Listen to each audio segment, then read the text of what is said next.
that Hollywood and the creatives are tackling that. And these shows don't pop up overnight. So Mm-hmm. 2, 3 years in the making. So that Mm-hmm. it's been heading that way. And I remember this idea that Bernie Sanders and Elizabeth Warren had about billionaires shouldn't exist, or you should tax the rich, the ultra wealthy. And it seemed at the start to be kind of radical because there's always been this idea in America that you too can be ultra rich one day if you just work hard enough and follow the rules. And that's the meritocracy. And that's all a lie, as we know, because so many of these billionaires started with family wealth, right? Mm-hmm. They're not bootstrappers. And certainly the system worked to their advantage because they got tax breaks, they got government investments, Elon Musk being the classic example of that. Welcome to the latest episode of Trailblaze, the show about the America we are, the America we're becoming, and the America we can be. I'm your co-host, Nayyera. Hi, I'm Jamal Simmons, and I am so excited to be with you this week, Nayyera, because I've got something that I've been really wanting to talk about, and you are the perfect person to dig into it with. Perfect. Thank you. Tell me everything. So I've been watching this show on Hulu. I don't know if you've seen it. People are watching it. It's popular. It's called Paradise. It's got all these great characters and actors. The guy who is in This Is Sterling Henry, I think his name. Not Sterling Henry. Brown? Yeah, Sterling K. Brown Mm-hmm. is in it. He's the lead character. And without giving away too much of it, although I will say a few spoilers for people, spoiler alert on Paradise. The sort of fundamentals of it are the world has ended.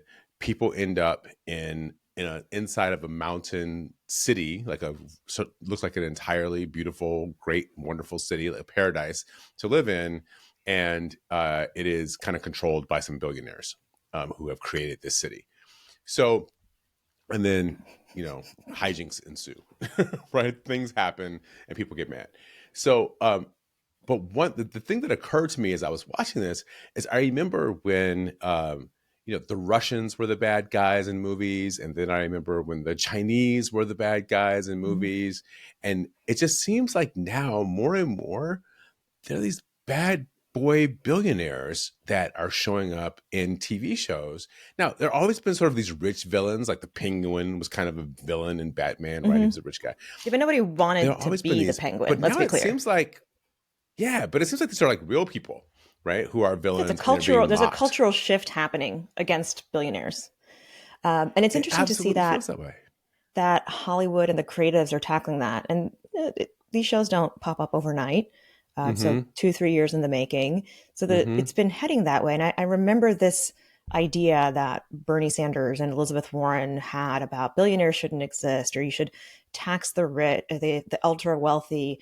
And it seemed at the start to be kind of radical because there's always been this idea in America that you too can be ultra rich one day if you just work hard enough and follow the rules. And that's the meritocracy. And that's all a lie, as we know, because so many of these billionaires started with family wealth, right? They're not bootstrappers. And certainly the system worked to their advantage because they got tax breaks, they got government investments, Elon Musk being the classic example of that. And now, as we see what Elon does with government, and it's transparent that empathy or public concern is not on the agenda, that these billionaires really are in it for themselves. And that creates this massive gap between how we go through life and how they go through life.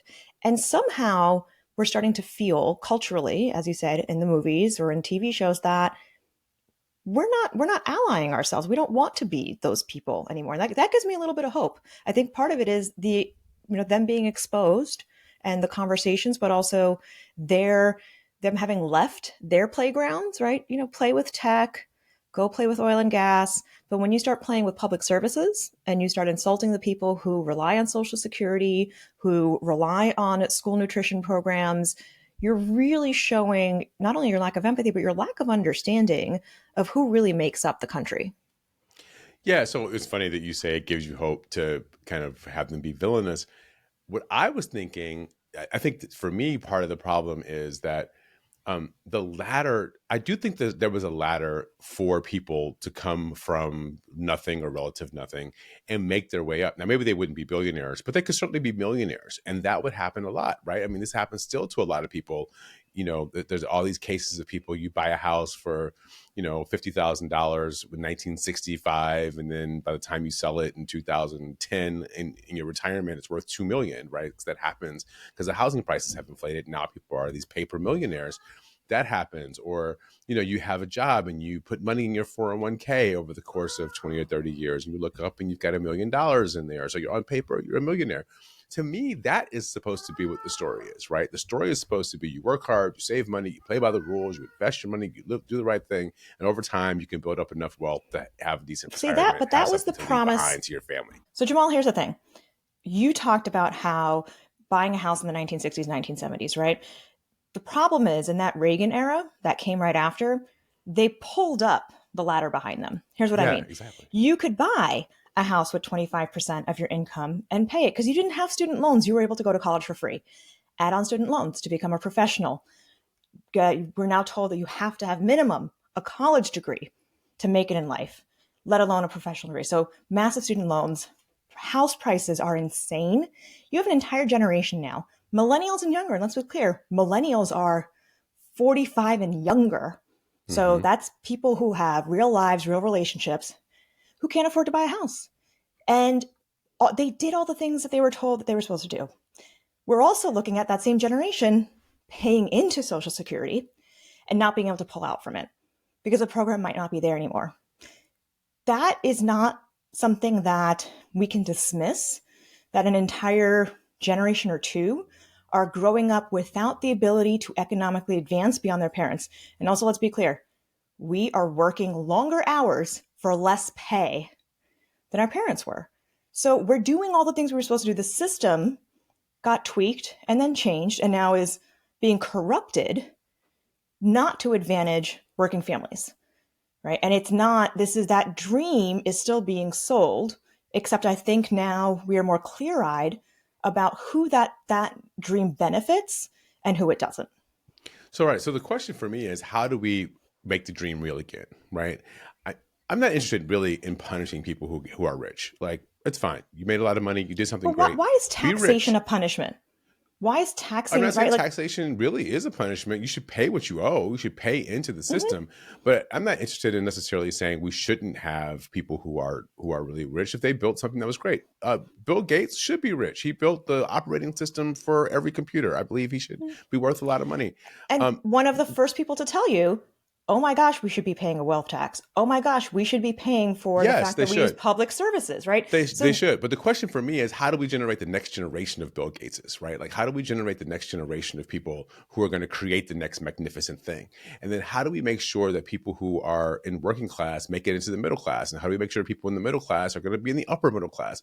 Like, mhm. that's what I want to know, which is about, like, how do we have an education system that allows people to be able to do that? How do we have an investment system And here's that the puts money into people who are building new products, and not just 75% of the investment capital going into people who only live in California, New mhm. York, or Massachusetts? What about the people who live in Nebraska who have great ideas? That's what I want to see happen, is a country where everybody gets to be on the ladder and climb it. Yeah, it doesn't happen though without money and resources, right? It just doesn't. Yeah. So the until you have people who are not paying their fair share, I don't even want to call it tax the rich, right? Because it makes it seem like you're hurting people. Fine, whatever. You should tax the rich. It's the idea that somebody from a working family making less than $100,000 a year pays substantially more percentage wise on their tax bill than any of these corporate billionaires or anybody who just decided to make their entire family wealth an S corp because they had the benefit of doing that. They could write off everything. And on top of that, they're the ones who get government subsidies. They're the ones who get first access to government contracts, right? That's the massive disconnect. Yeah. So you can have all the innovation and ideas you want, but there's no pipeline of support, but they'll That's the pretend problem. there is. They'll That's the pretend problem. it is. And there was this pipeline. So the Mm-hmm. question is, how do we reestablish one? How do we create a new one, right? How do we harness some of this new technology, harness some of these new networks in order to fund some of these new ideas and help people create wealth? But, I just saw a poll, 2022 Harris poll, 60% of young people, I think, probably agree with you. 60% of young people believe the existence of billionaires is getting in the way of their Mhm. personal dreams, right? Mhm. And so people actually think billionaires themselves, the fact that we have so much money that's accumulating at the top, is a problem in and of itself, and people just shouldn't be billionaires.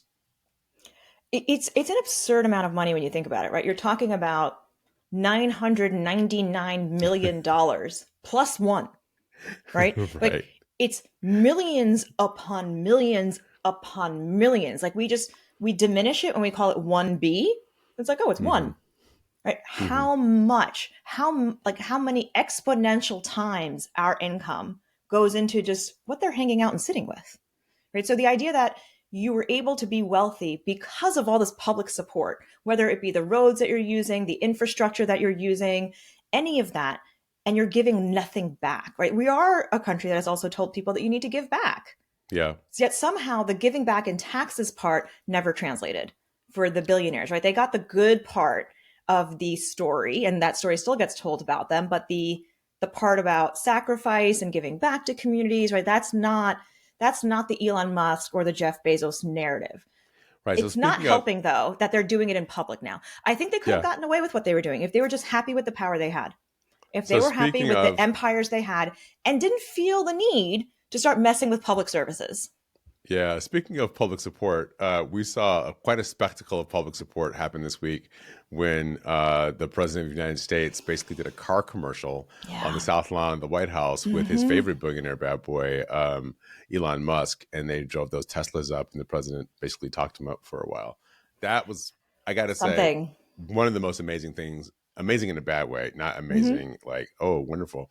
That was a pretty spectacular diminishment of the public office of the president as I've seen since Donald Trump has been in office. It was one of those things where I sat back and wondered, I wonder how everybody else around the world is looking at this because everybody in any country, developing or not, has a used car salesman, right? You all know who that guy is who's trying to sell you a car. And then see the talking points that he had, like the sales pitch that he had. I'm like, wow, how nice it must be to have your product attacked and immediately have the president of the United States back it up and defend it. I'm like, wow, how about we do that with people's humanity, where someone's humanity is attacked and the president of the United States stands up for that? I wonder what that would feel like. Hmm. Yeah. Well, we have seen also the diminishment of someone's humanity this week also, as we have this Palestinian student from Columbia University who has basically been sent. I'm not going to call it a black site because people do know where he is. His lawyer has spoken to him. His family members have spoken to him. But he's a green card holder of the United States, not a student. They want to kick him out of the country because of his political beliefs, not advocating violence, not committing crimes, just Mhm. because of his political beliefs, which I may or may not disagree with.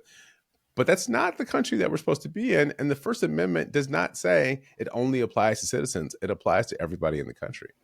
It's going to be a really thorny legal question, and it's going to hit home for me because I have family members who are green card holders. My Mm, parents are naturalized citizens, so we are very aware of what having an American passport does for you. But the green card is just a half step below that, and especially when you're married to a U.S. citizen, you're effectively in the process to get your citizenship. And what it does is that it says that you also get the benefits of being protected by the Constitution. You are a human, you are legally recognized in this country, and everybody gets those benefits, which include freedom to protest, freedom of speech. So he has not been charged with a crime, which is what I think the key thing is. Because if you are charged with a crime while you're still in the process of a citizenship application, yes, it puts you in a different path. He's right. not been Penalties. charged with a Right. crime. There has been a lot of discussion about how the protests at Columbia were prompted and or supported by third-party organizations, many of them possibly terrorist organizations. So there's many leaps of connection being made, but again, has not been charged with anything like that. In fact, when they went to go pick him up, they picked him up and said, "Oh, well, we're suspending your student visa." He's like, "Yo, I'm not on a student visa. I'm a Right. green card holder." And I really think they stepped into a mistake here because we know that this administration right now is not very good about communicating even with itself.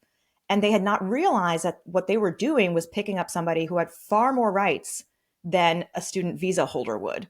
And what it's setting up now is this idea of which people have those rights and which don't. And whatever Yeah, you believe about the Israel Gaza war, you want for your own safety to absolutely. really, really believe that if you have legal status in the United States, you're a permanent resident in the United States, that you also get the rights of the Constitution, because that is a very slippery slope, especially since, again, he has not been charged with a crime. That is the danger. And the whole point of Mm-hmm. the ACLU and organizations like that is that we defend people even when we disagree with them. You know, Yeah. I was in college and I remember there being a Ku Klux Klan rally down the streets of Atlanta. And the spectacle of particularly these African American police officers Mm. lining the streets of Atlanta, protecting these Ku Klux Klan members who didn't even think that those men should and women should even be police officers. But that is an America where you say values matter more than anyone's political position in the short term. And it's rapidly becoming a thing of the past and not something that we can look forward Yes. to. And that's, you talk about innovation opportunity. That's the ethos. That's the idea of America that I want to maintain and that I want to renew, which is that if you are here and you are here in some version of being part of the American fabric, you will be respected for your humanity. And that is what allows you to make all these amazing contributions to society, right? So Not that you that's the are. thing for the good that's the thing for the good billionaires to be talking about, right? So the people who think that they are, fighting for the right thing, the Jay-Z's of the world, the people who are maybe like the baby billionaires, I think they're called, Mhm. the ones who have less than like $5 or $6 billion. Um, put that money to use to protect people who are trying to stand up for American values. Because the truth is, every time we've ever tested our values has not been when there's like a textbook case. There's not just some Mhm. pristine person who's like sitting there who we're all going to rally around. It's usually somebody who we could dig up some dust on and put on their Mhm. shoes if we wanted to. But that's the whole point about testing the Constitution. It's not supposed to be for everybody you agree with. It's supposed to be for the people you disagree with too. It's And that's what we literally have to the fight the for. way that we function when we don't agree on things is Right. constitutional law. And that these various ways in which that's being eroded is why people get worried and scared about what is the future of our public fabric. Right? Is our It's, public fabric going to be more billionaire led and white Christian national billionaire led, or is it going to be a whole mix of different people who may not agree on every piece of the puzzle, but they figured out what they would want this puzzle to look like so they can each benefit? And this is why watching the courts matters. And I this case in particular, though, right? Because like I said, that this will hit home and reverberate not only in my family but also in families around the country of what how are you seen by the government? Do you count as a human in the same way as other people do? And I can tell you that well, most Palestinian people obviously don't feel like they count as humans. So it's a very interesting thing that it is a Palestinian ethnic person who has U.S. legal residency that is now going to end up challenging this process. yeah, and I have a friend named Jamal Bryant who's a pastor in Atlanta, and Mm-hmm. I don't know if you remember this, but when they had the African American, the Black History Month celebration at the White House, there were a couple of Instagram and TikTok posters who were up, and they had pictures of Jamal Bryant's face, and they were chanting his name at the White House in the East Room, saying investigate Jamal Bryant," because for some reason these people had it in their craw that he was a critic of the president, and they wanted him investigated because he was doing it from the pulpit of his church. And so now you start encroaching, you want to start going after ministers who are supposed to be protected by the First Amendment and the separation of church and state because they have expressed an opinion about somebody who is not living up to their beliefs of how their religious values should be lived. So you go after immigrants and then you go after ministers and then you start going after lawyers as the administration Mm-hmm. is doing. If you represent a client that they don't like, they want to punish you. Where does it stop? It doesn't Well, stop until they're it gets going to your after, doorstep. we already know they're going after academic institutions, not just colleges. I mean, they're pulling funding from universities for all the amazing research that they could be doing. Again, funding that's necessary for innovation and science to grow. Would be nice if we had that. But also the Department of Education, the idea that federal funding for food programs, for education programs, that shouldn't exist. Getting rid of that. That also gets rid of the transparency then, because when you have federal funding, you get reporting back on what's going on in those schools that receive federal funding. So they don't want a national picture or, for us to have easy access to the data. They want to just tell us what's going on, what they think That's right. is the reality around us, right? Not for you to figure it out and understand it on your own. And that's what's going to make it really, really hard. I will say there was one example in Congress this week that I was happy to see. And even though we need more cameras on what goes on in Congress and more people watching, there was a committee. It was a subcommittee on like European affairs, but the first trans member of Congress was on that committee. And let's be clear, she was elected by her people under the name Sarah McBride. So I'm not walking in and saying who I think you are, what you should be. Her people elected her as their representative with the name Sarah McBride and with the pronouns she and her. So you start with that. The Republican chairman of the committee introduces her and he goes, Mr. McBride, you'll be speaking next. And the response goes, well, Madam It's Chair. the meanness. I got to tell you, it's the She meanness. goes, Madam Chair, which was a great clapback. But the best part was the ranking Democrat. So essentially her mentor, the person ahead of her in line as a Democrat, white male, cis male, speaks and says, wait. Can you repeat that, Mr. Chairman? Can you repeat how you introduced the duly elected representative? And the guy repeats it and goes, that is completely out of line and out of order for who we are. That is the duly elected representative. You need to use their name. And the Republican then adjourned the meeting. Like they literally had all these people ready to testify for operations and budget and all this. And he's like, nope, I'm out of here. We're done. And that's what I realized about the meanness. It's the meanness.